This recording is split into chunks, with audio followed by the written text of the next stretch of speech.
The National Cabinet has been meeting this evening, and all members of that National Cabinet have reaffirmed our commitment to just how important the National Cabinet is to ensure that all governments are working closely together to put in place the various arrangements and supports to ensure the Australian people can come through this together over the very difficult months ahead. I want to thank all members for the National Cabinet for coming together this evening and to work through the many issues that have been raised, particularly over the course of the day. So I can stand here tonight with the Chief Medical Officer and provide some clarity as to a number of issues that has arisen over the course of the day. So the National Cabinet, I want to assure Australians, is working and will continue to work, and all of its members are very committed to its processes and its decisions. Secondly, the measures I'm going to take you through tonight relate to two particular areas. The first one is in relation to places of gathering, for social gathering, and I want to take you through some new rules, stage one of those rules, which Premiers and Chief Ministers will go into further detail tomorrow as they move to legislate and regulate the changes we're putting in place.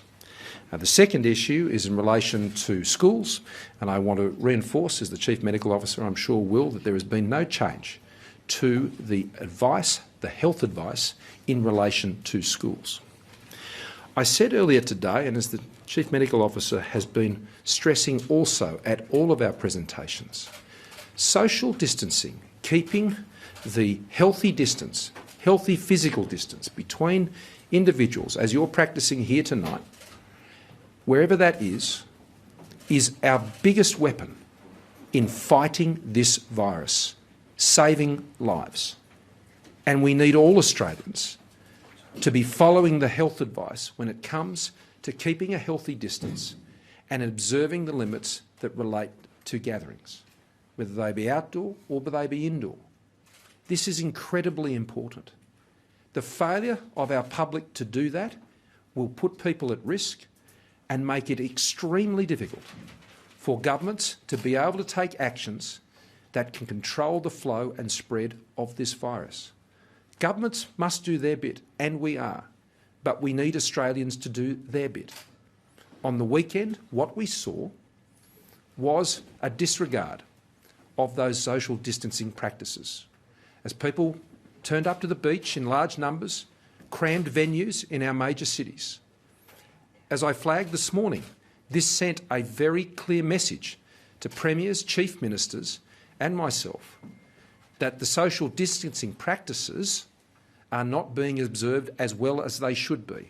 Now, I want to thank all of those Australians who are doing the right thing, those Australians who are engaging in the self-isolation, particularly when they've come back from overseas. I want to thank them for doing that. But what I am seeking, and all the Premiers and Chief Ministers are seeking, is that Australians will do better than they have been on this and to hold each other to account. I might just ask if we don't do flashes, if that's okay, because it's a bit distracting. Thank you. So what's important is that we now need to take action, because we can't have the confidence as a group of leaders that the social distancing guidelines and rules that we have put in place won't be followed to the level of compliance that we require to flatten the curve and to slow the spread and to save lives. So the Premiers and Chief Ministers, together with myself, have tonight agreed that there is a need to move to more widespread restrictions on these gatherings in indoor spaces, and I want to run through them with you. I want to stress that this is stage one of this response. Premiers and Chief Ministers are also very clear that they want these rules to apply statewide, territory-wide, in each of their jurisdictions. They are stage one and they will be reviewed on a monthly basis. But as I have stressed, and the Chief Medical Officer has stressed, and others have also, that once you start putting these sorts of arrangements in place, we should have the expectation that they will remain in place for at least 6 months. If the health situation changes and enables us to reconsider those arrangements, then that can be reconsidered. But I wouldn't want anyone to get the impression that these arrangements are things that will be in place for a couple of weeks or a month and then will be discarded and everything will be okay. These are very significant measures, and they are done, regrettably, because it will mean for many people that the places at which they go to work They will be unable to do that in the way they were before. And it makes it even more important, the measures I announced earlier today, to provide support to those individuals who may be affected by these changes. This is what I mean. When we all don't do the right thing, then it has real implications for others. Stage 1 would see that in enclosed spaces for gatherings in the following facilities to be closed as of midday tomorrow. Registered and licensed clubs. Licensed premises in hotels and pubs. So that is in the licensed area, not in the accommodation area, but in the venues that sit within those hotels where there are licensed gatherings and gatherings that will also be excluded, that will also be closed. Off-licence parts of those premises for bottle shops, that particularly applies in places like Tasmania and in Queensland, I understand, they will be excluded from these arrangements. They work like any other retail premises. They are not a place of people gathering in an off-licensed bottle shop. Entertainment venues and cinemas, casinos and nightclubs. Restaurants and cafes will be restricted to takeaway only. Indoor sporting venues, places of worship. Enclosed spaces for funerals and things of that nature will have to follow the strict 4 square metre rule, which will be enforced. Home deliveries, takeaways, all of these things will continue, as I know many of these catering businesses are already adjusting their business models in anticipation of things that they believe would potentially take place. The fact that we're having to do that at this point, I've gone into the reasons why. And I am deeply regretful that those workers and those business owners who will be impacted by this decision will suffer the economic hardship that undoubtedly they will now have to face. That is a very, very regretful decision, but a necessary one in the view of the Premiers and Chief Ministers and myself to ensure that we can control the spread of this virus. This should highlight to all Australians how serious this is and how hard we all have to work together to get this right. In remote communities, there will be specific rules that will be defined by the Chief Ministers, Premiers in those communities, and they'll be worked through tomorrow morning. The Premiers and Chief Ministers, together with myself, will be considering Stage 2 potential restrictions in this area. But what we first want to see is we want to see the public respond to these very serious measures. We're dealing with the principal places of social gathering, where we saw people coming together on the weekend. If we don't get on top of that, then we look at a much more difficult health scenario into the future. Now, on the issue of schools, children should go to school tomorrow. There is no change to the medical expert advice in relation from the AHPPC panel, the medical expert panel from the states and territories in their advice to the National Cabinet in relation to the health advice. That said, I also want to thank all the teachers and all those working in our schools who've been doing that under a lot of pressure. The principals and the deputy principals, the teachers' aides, all of those have been working in the school communities under a lot of stress and strain as this debate has raged on. Health advice has been clear and they've remained open. And this is important because I want to stress this. I don't want to see our children lose an entire year of their education. That's what we're talking about here. This is very serious. If you're a 4-year-old child at preschool, you don't get your 4-year-old year back. You only get it once. Early childhood education is incredibly important, as is all the years of school education. And we want to ensure keeping Australia running means ensuring we can keep up to the mark with our children's education as best as we can. And where there's health advice which says you can get to school and you can be taught, then it's important that we do that for as long as possible, except where health circumstances would change that arrangement. What we will be doing, though, is allowing parents to the end of this year's school term to be able to keep their children home where they choose to. But for all of those parents who wish to send their children to school for an education at the school, those schools will remain open. In addition, schools will seek to provide learning at home in a distance learning framework, but you cannot be assured that that will come in place immediately. That will take some arrangements from those schools, particularly the public schools. In many independent and Catholic schools, they may choose to move to those models, as some already have. But what's important here is you're a parent, you want your child to go to school up until the end of this term, then the schools should remain open and must remain open, is the instruction, until the end of that term. Now, Victoria has already taken the decision to end the term over the course of this week. Their term was due to end on Friday anyway, and they've brought that forward to Tuesday, which is actually a pupil-free day for the teachers, and I understand they'll also be working on how they will be able to deliver potential distance learning models in the future. The Premiers and Chief Ministers all have the same view, that schools should reopen on the other side of the term break, subject to the health advice at that time. Parents who make the decision for their children to remain at home must take responsibility for those children. Those children are staying at home.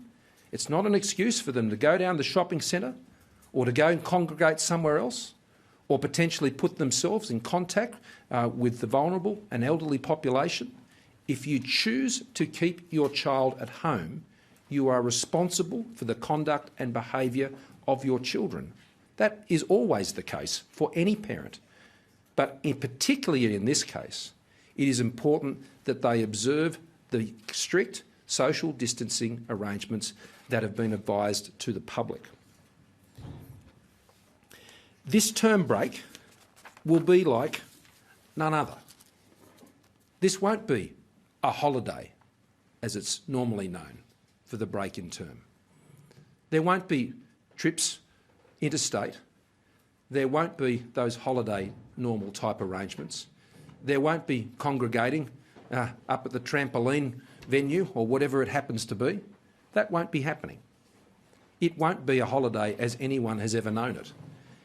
And it's important that I think families and households understand that, because over the course of the term break, we need to ensure that we continue to follow the very strict rules around social distancing. This is a critical time, an absolutely critical time. The decisions that parents make, that we all make over the course of the next few weeks in particular, could very seriously determine the trajectory that Australia continues to go on in relation to the coronavirus. So I would seek and implore Australians to follow this advice. You will be saving lives and you'll be saving livelihoods. Already, as a result of the measures we have been forced into taking this evening, there are many livelihoods that will be impacted as a result. So they are the measures that we've arrived at tonight. It was an important discussion to have, and we've been able to come to an agreement between all of the states and territories as to how we proceed on those issues. We will meet again on Tuesday night. There are many other issues we have to discuss. The tenancies legislation is a key issue that comes up on Tuesday night, and there are many other matters that are before us. We're going to keep working together. We are absolutely committed to this process of the National Cabinet. It is a key tool for helping Australia work through the difficult challenges that we have.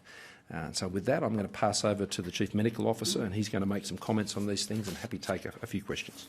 Thanks, Prime Minister. If Australia is going to get through the challenge of this pandemic over the coming months, we have to live differently. We've been making that point very clear over the last week, but it's also clear that some people haven't got it. And I'm particularly talking to young people who may think they're immune to the effects of this virus, and it's true. Most young people don't get significant disease. But as a young person, you don't want to be responsible for the severe and possibly fatal disease of an older, vulnerable Australian. We have to stop the rapid spread of this virus. There has been very significant increase in cases over the last few days, still a lot of imported cases, but definitely some community transmission.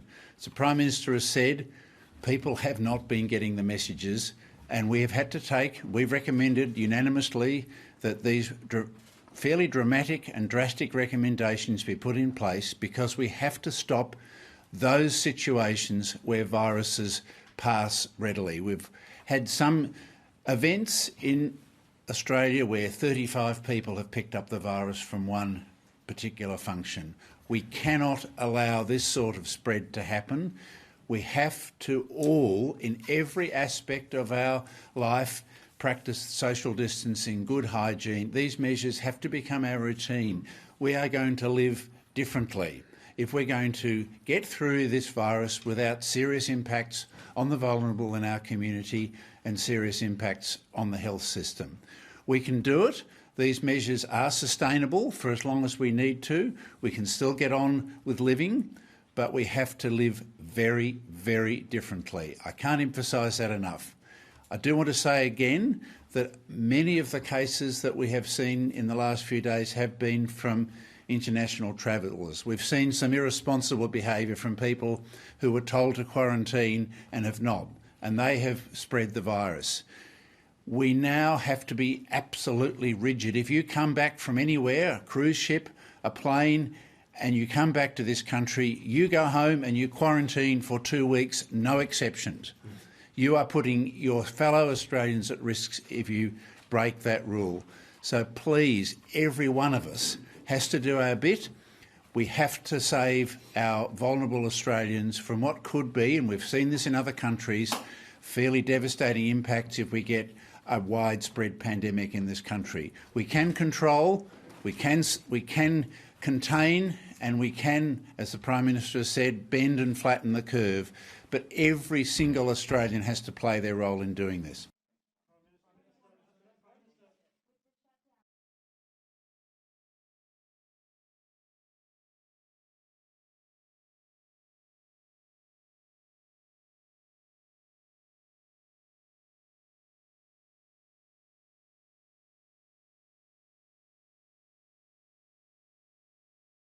What are you say to those people? How can you stop that? There is no need for that. There is no need for that. What we're doing is closing down gatherings in pubs and clubs and things of that nature. We are not putting in place lockdowns that put people and confine them to their home. That is not a measure that is being contemplated at this point, and so there is no reason for anyone to do that. There is also no reason for anyone to rush to any of those venues tomorrow before midday. That would be highly irresponsible, and I would just simply ask Australians to get a hold of themselves if they were thinking of doing something of that nature. Shopping centres like Westfield, for example. No, shopping centres are not closed.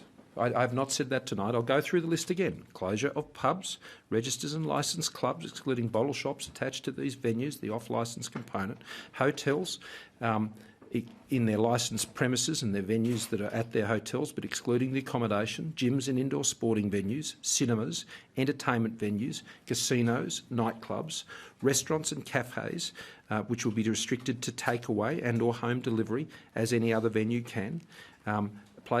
Religious gatherings, churches and places of worship, and for funerals or things of that nature in enclosed spaces, it must be within the 4 square metre rule to apply to those venues.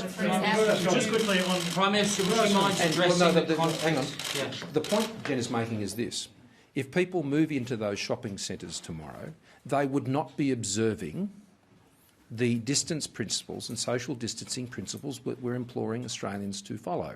And so I'd ask them, there is no need for them to do that. There is no need to go and hoard by or do any of those things. That is not necessary, and Australians should exercise some restraint when it comes to that, because as we've just made very clear, that when that doesn't occur, then more dramatic measures have to be introduced. So I would just simply ask Australians to be calm and exercise some sensible judgment.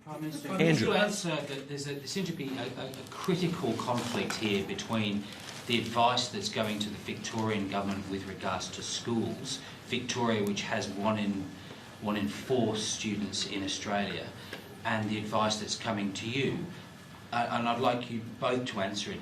How can you explain the conflict between the advice that you're giving the nation tonight and the clear view from Victoria that schools should close from Tuesday? The position that I've outlined to you tonight has been agreed by all premiers and chief ministers as part of the National Cabinet, and it is based on the consensus advice provided by the medical expert panel which the Chief Medical Officer convenes. Brendan? So the HPPC had a long discussion about schools today. We reaffirmed our position that the risk to children of coronavirus is extremely low. We've had hardly any cases in children, in primary school children, and the international experience is that it is a very, very low risk of symptomatic infection.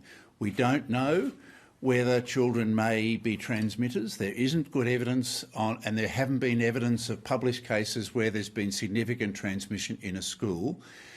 There are some people who believe that closing schools may contribute to social distancing. Our view, the consensus view of all of the Chief Health Officers that we signed up to today, was that at this time schools should stay open. We're talking about measures for the long term, for several months, and that's why we made that decision. On that very point, just a bit of clarity on schools. So, for example, the ACT government said today they were shutting all schools from Tuesday indefinitely and putting people on distance learning. Is that now no longer the case as a consequence of tonight's meeting? And realistically, what chance do you think Victoria will reopen its schools at the end of the school holidays, when they said they're going to, quote, review, unquote, the situation? Well, I'll deal with the second point first, and the Premier has reaffirmed his commitment this evening that it is the intention of the Victorian Government to reopen schools subject to the health advice at that time, and that's the same for all schools. I mean, this is a matter that's being reviewed on a regular basis, as I think has been evidence. In relation to the ACT schools, they'll be following the same practice that I've outlined today, and that is where schools do choose to move to some distance learning arrangement, they will also keep the schools open for parents who wish to send their children to those schools.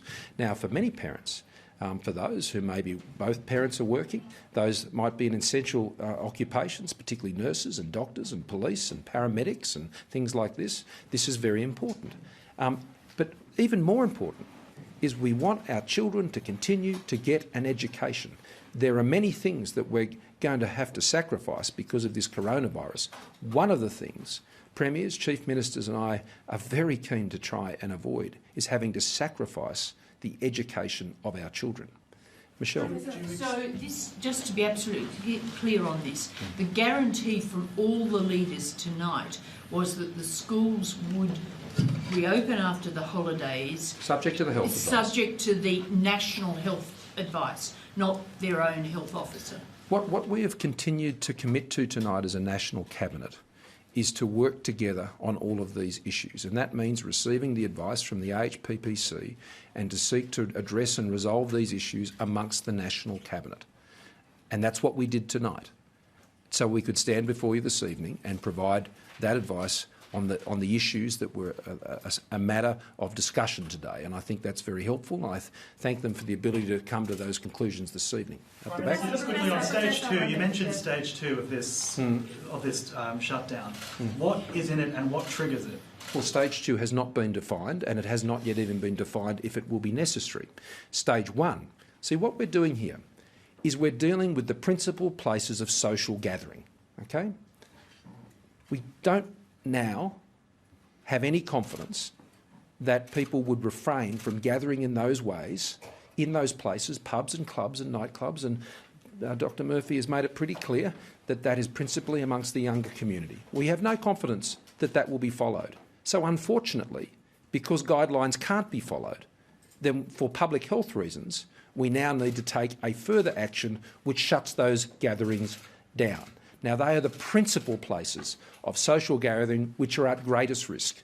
They have been identified over the course of today by the medical expert panel. They have been considered by premiers and chief ministers and myself tonight, and that is the list of venues and gatherings that will not be able to take place from midday tomorrow.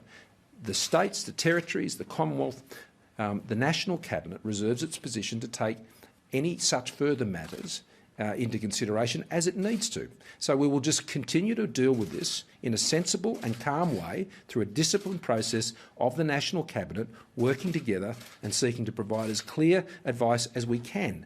But the key point is this: please cooperate with the health advice. Where that health advice is complied with, then it means that we can take measures which have less impact on the everyday functioning of the community and people's jobs and livelihoods. Yes, over the back. You've already had a question. Professor, the AHPPC met earlier this afternoon. Were these stage 1 measures discussed and agreed upon there, or they only brought up after 2 states came out and said they were going to basically do those anyway? And further on that, given that this is in response to people not practicing social distancing, the government's information campaign explaining what social distancing is only launched this weekend, by your own concession, this is going to be for months, based off something that a lot of people didn't know about until this weekend. So the National Cabinet tasked us on Friday night to consider these measures, and that was planned for this afternoon. The announcements of various governments had nothing to do with that. We did what we were asked to, and we consider that as previously scheduled.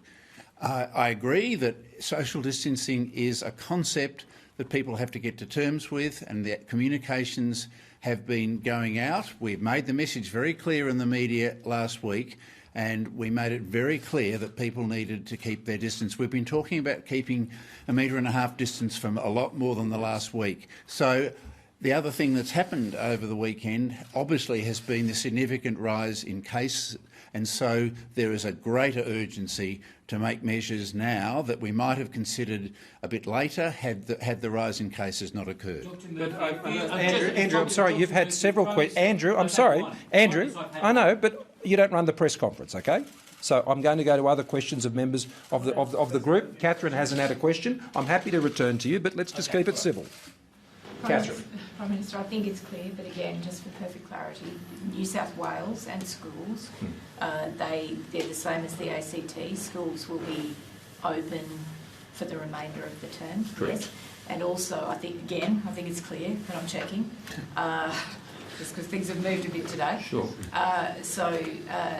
Businesses like hairdressers, beauticians, They remain open. all of that remains open. The only ones that can't remain open and provide those services are the ones that I've listed to you this evening. Only those ones. Only those ones. I'll come back to you now, Andrew. Dr Murphy, a couple of weeks ago, you were at the same podium, admittedly a bit closer to the Prime Minister. Could have been actually Greg Hunt, but you said that the children were super spreaders. There is an inconsistency, it seems to me, between having kids at school potentially exposing themselves as super spreaders to older teachers, with the statement of the Prime Minister whereby he does not want children who are kept at home wandering through Westfield shopping centres. There is a clear consistency. Can you answer that? Are they super spreaders or not? We don't know whether children spread this virus. There is no data on that. I have never said that they are super spreaders. I've said that for influenza, they can be super spreaders. There is no data internationally anywhere in the world that shows that major spreading of this virus has occurred with children. We're not ruling that out. That is possible, but we think the risks and benefits are on the other side. I agree with you, and we have been asked again by the National Cabinet to consider next week which members of the workforce, both schools, healthcare, aged care, who are vulnerable because of their age and comorbidities, should not be required to go to work. That is a very important issue. We need to protect the workforce in every scenario. Okay, one last one and then we'll call it a night. You were asked about whether the health system could keep up with the impacts on it because of this virus. You said that's up to Australians. What did you mean by that? I mean, if they practice the social distancing, if they follow the medical advice, then that will assist the country slow the rate of transmission of this virus through the Australian community. When we slow the rate of transmission through the Australian community, that will put less pressure on the health system. This is why I stress to you, it is so important that these measures are effectively followed. And where they aren't being effectively followed, then states and territory leaders and myself will have to take further decisions. But look, I appreciate today has been a long day, and I understand, and there'll be many more days where there'll be issues that need to be clarified, and there'll be many questions, and there'll be anxieties, there'll be frustrations, and we will address them. and we'll come and we'll discuss these issues with you, and we'll communicate as clearly as we can. The leaders will continue to meet. We are meeting every couple of days. This has never happened before. Premiers and chief ministers have never met on this schedule in any of your working lives in this building, I suspect. So it is quite different. It means we're going to have some challenging days, and there are going to be some issues that there won't be clear answers to because of the nature of this virus. The medical uncertainties alone present many challenges, but I would ask people just to exercise calm, to just work with us, work with each other, and if we do that, then we will be maximising our opportunities to ensure all Australians get through this as in the best possible position we can be, and we bounce back strongly.